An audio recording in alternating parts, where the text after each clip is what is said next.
Whispers of Wisdom, where we journey together through ancient wisdom and hidden practices, seeking what lies beyond. I just watched Adolescence, which is I watched that. yeah, Quite which something. tells you Yeah. how much of misogyny is latent and it's so present because the status quo is being questioned. And Sapna, women like us threaten that status quo. We are not the conforming ideal of what a woman is, even in a workspace. It's very threatening to people to see.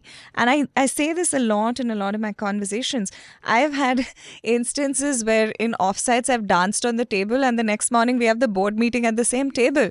And I've had to coach people to say, listen, just because I danced here yesterday, it doesn't mean my sitting here today is any less of value. I am that woman and this woman. And if you can't deal with that duality of me, that's not my problem, it's yours.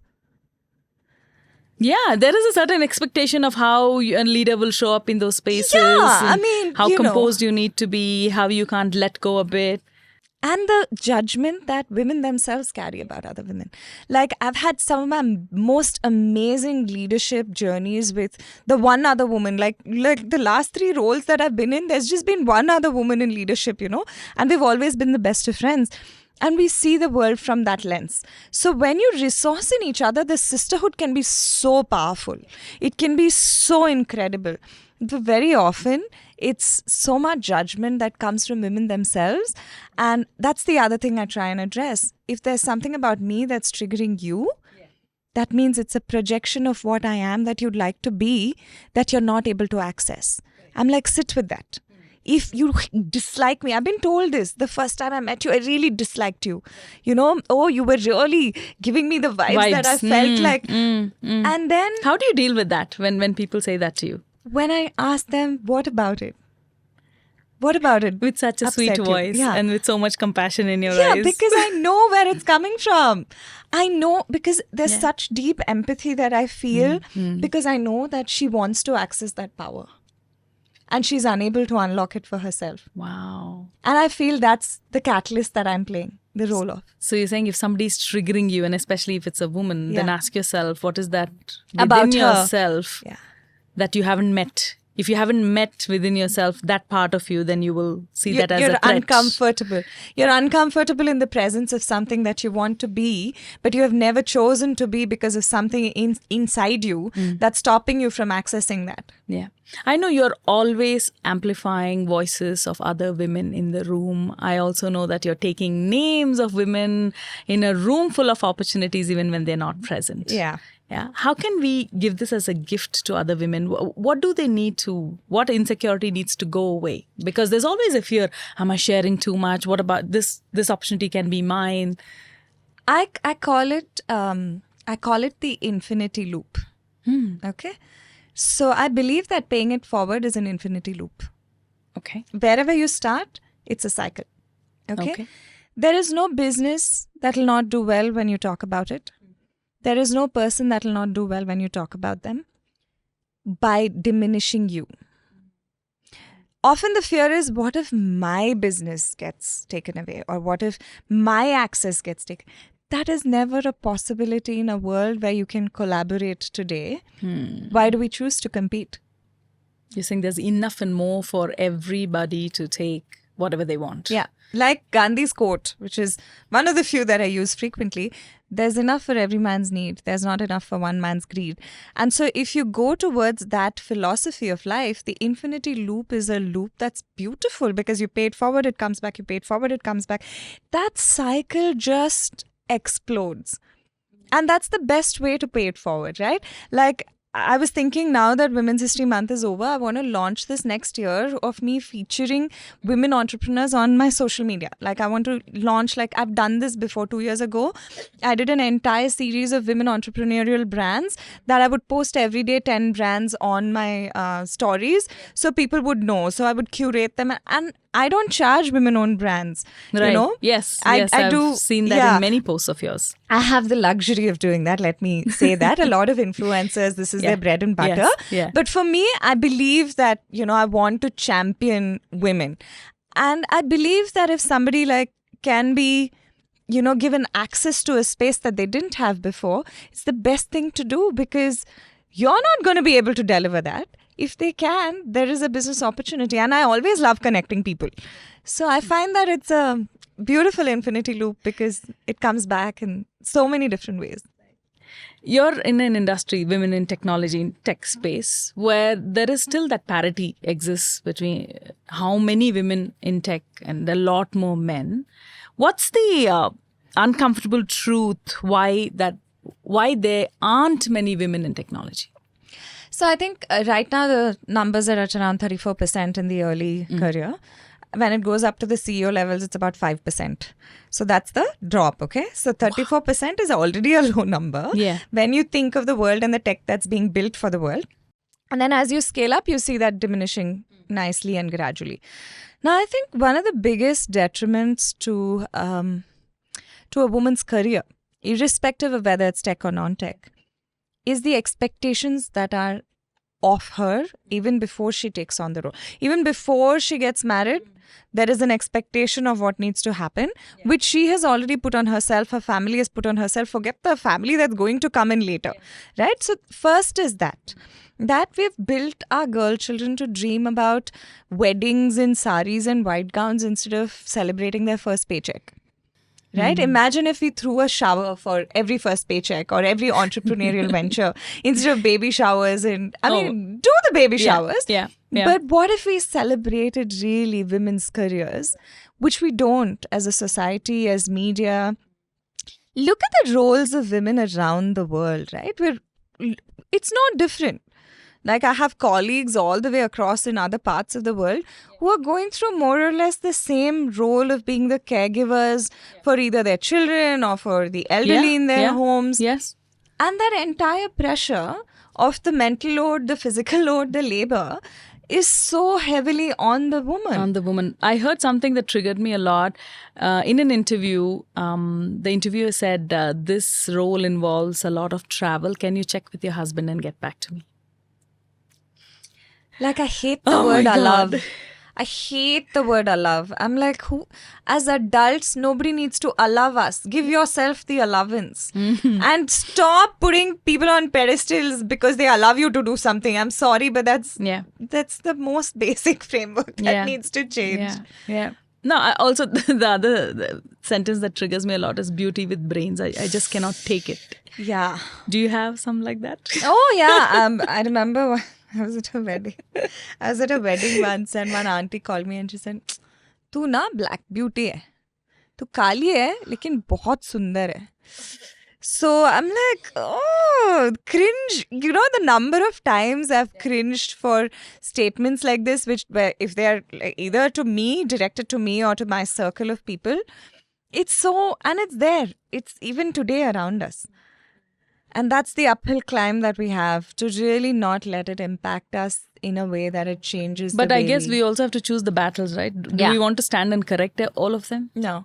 And tell them what it is and how it should be? And everything doesn't have to trigger rage. This I've learned more recently. Yeah. Because I would live in so much rage all the time. It was like exhausting for myself. How did that impact you, or just the way you showed up at spaces? I think especially my Instagram is a very evidence-based approach. Like 2 years ago, I would go after You're every called troll. Drama Rani. I love the name. Let's start there. Yeah. So I would go after every troll. I would get pissed off. I would show my rage. I would get angry. I would call people out. And then I think I realized that it was detrimental to myself. I need to channel my rage in such a way that it fuels and feeds me positively. The minute it's detrimental to my change, access, or anything, or my growth, I need to learn to play with it like I said, it's fuel. How much of it do I want to pour? To what areas do I want to pour it into? And how much am I going to allow of it to take over my headspace and peace of mind? So I think I've recognized that anger is a beautifully powerful thing. And we're told not to get angry as women because people are scared where that anger, like I resonate so much with Kali and Durga and all of the angry goddesses. simply because there's so much power in anger. It tells you that there's something off, and that's the ability for you to fix it. Anger can be detrimental if you don't know how to navigate it. But I think for me, the shift has been how to channel that anger and what battles do I pour it into. And how much of myself do I save and how much of myself do I give away? And it's still a work in progress, you know. I'm still Absolutely. learning because there are still things Yeah. where I want to turn around and just... Then I'm sounds like me too. Just so angry with the world. Also the narrative, also the victimization, finding everybody to blame, going after every comment. Only recently, Shreya, I've also looked at the concept of being tender towards myself, to Yeah. be gentle. And oh my God, it's like taking baby steps. Yeah. Constantly forgetting to be tender and going back on patterns. And that's because we've accessed the warrior masculine so much, not the warrior feminine, but we've accessed the warrior masculine because that was the easiest thing to access. No, to fight the masculine, you become the masculine. And unlearning that is really stepping into the softness and the gentleness and the access that you suddenly have that you don't know what to do with. And it's trepidation. And I so resonate with what you're saying. Yeah. And can we take this tenderness to boardrooms? Will think it be so. welcome? I think so. Yeah. I think it's changing. I think It's changing. there is merit in taking that Yeah. into spaces that it's very surprising at first. There's a lot of fear. But fear comes in when you're not used to something behaving or operating a certain way. Right. But I think there's absolute merit in really stepping into that softness, that vulnerability, because we're all bound by our stories. We're all bound by our struggles and our traumas. And we don't talk about how deeply they bind us. Absolutely. Enough. We should bring this more and more into spaces of leadership because that helps you navigate it so much better. When you have access to both strength and vulnerability, you have that range. And that's a gift. Absolutely. Strength and vulnerability. Like, I have been told oftentimes that there are people passing judgments of the kind of person I am without knowing me from Adam, right? And I'm just laughing because I'm like, yeah, that's a very interesting judgment from somebody who I really don't know or have never engaged with beyond a hi or a hello. And it's a tall order to assume that of somebody just because they appear a certain way. And it's really amusing because my social media can be very confusing for people who are who don't know you me, personally. right? Because Yeah. it's a whole range and it's a whole mixed bag. So Yeah. every time somebody makes a judgment, I'm just... I used to get upset before. Now I'm just amused. It's just entertainment. Because I know I will find the people that I resonate with. And recently I was telling somebody, I said, I'm so blessed to have such nice people, around me.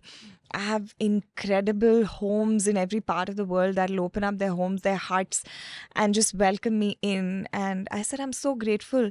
And every time I say that to somebody, I realize that that's not their experience of the world. And I'm thinking that's again privilege. I have the privilege of having access to some of the nicest circles of people collectively everywhere. But I also believe that's because of how you've shifted your vibration, how each of us, when we move away from our wounds and hurts, and when we start accessing abundance in our Yeah. mind, and our whole paradigm shifts about relationship, about power, about authority, Absolutely. about authenticity. And I think we start attracting those kind of people. Yeah, and I think, you're nurtured by that circle that you build. And any of these other spaces are filled with people who have not done the work to feel the way. So, I've been told, you can't be this happy all the time. I'm sure it's fake. You can't be so nice all the time. Yes. But I am not nice. I am Yeah. kind. Yeah. There's a difference. Yes. I will call Yeah. something for what it is. I Yeah. will call a spade a spade. Right. But I'm genuinely a kind person. I Absolutely. will, Yeah. not mince my words if Yeah. I have something to deliver. Yeah.